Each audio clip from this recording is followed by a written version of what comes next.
And still on the theme of accountability with regards to COVID-19 and funds, let's shift our attention to Osun State, southwest of Nigeria, where a 21-man food and relief committee constituted by the governor of the state, Boyega Oyetola, to cushion the effects, of course, of the lockdown, had late April flagged off the distribution of the first phase of food and relief materials to vulnerable people across the state. The distribution was made in accordance with the World Bank approved social investment registers, which in order to ensure the stimulus package to get to the needy, vulnerable and indigent citizens as well that are captured in the social investment register of the Osun State beneficiaries.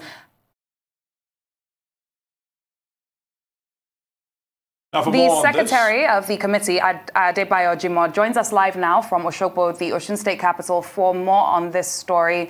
Thank you very much for joining us today, sir, to discuss this topic. Tell us more about this initiative that is currently being carried out. We understand that the first phase rolled out in April.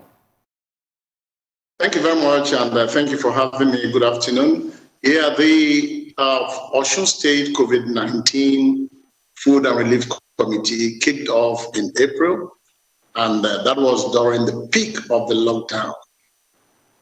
Because we needed to have a scientific approach to distributing this to the mainly vulnerable people in the society, we had a World Bank assisted project that spanned between 2017 and 2020, whereby certain vulnerable people in the society in Osun State, covering the whole local governments making up the state, as 30 local governments and the area office were identified. And from that register, we were able to put together a list of people who needed to be taken care of. What were the criteria? One, people that were physically challenged, people that had jobs that only bring earnings on a daily basis, meaning during the period of the lockdown, their daily wages had ceased. We looked at widows, we looked at people that were aged and could not work and were to be taken care of. And lastly, we also looked at individuals that had lost their jobs, whether youths or people who were middle-aged. Based on this, we put together a community focal group.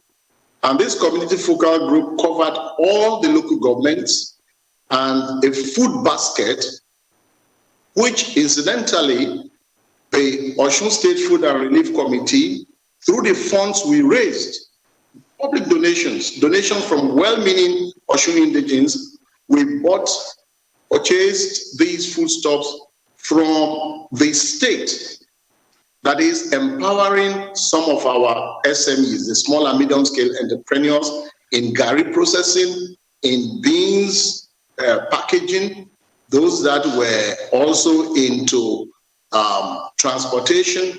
So the funds that we got were used in the state, and the food was packed in very handy sacks, 5, 10 kg, and this went around over 147,000 households in the state. And we had a good day, good outing. The objective was to provide a food basket that could last minimum 2 to 3 weeks.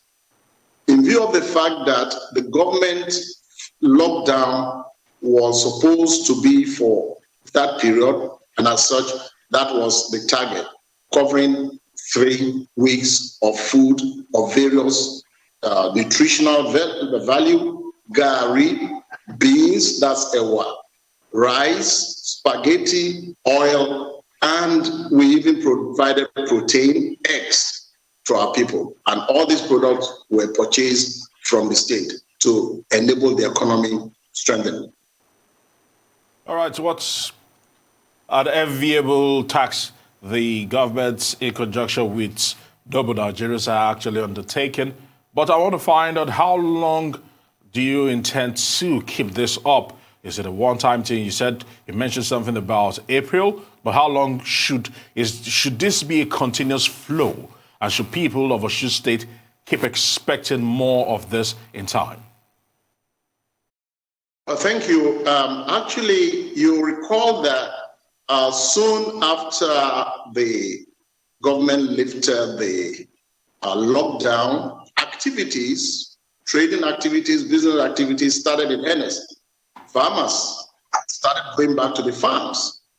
And at that time, we had what we call the food reserve warehouse, which was supported by the COVID committee of the major big enterprises in Nigeria, international companies that contributed funds. They call them the Coalition for COVID Intervention. They have given Osun State food allocation of over 75 trailer loads.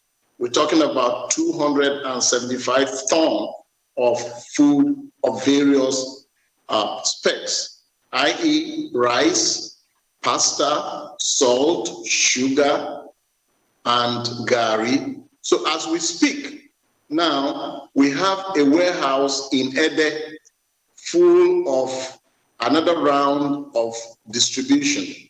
And interestingly, this interview is coming up at a very good time because the flag off for the second round of palliative distribution comes up on Tuesday, 11th of August. And that will be flagged off by the COVID team in conjunction with the state COVID Food and Relief Committee and the state government.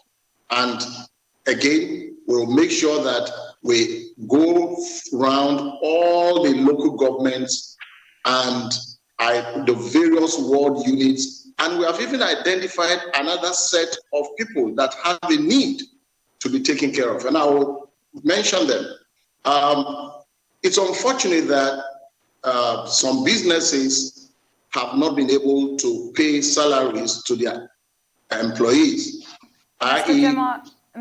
Sorry, I'm so sorry to have to interrupt you here. Many thanks for joining us on Newsday. I do wish we had more time to discuss this. Hopefully you will join us again soon and we will go into more detail on the social register.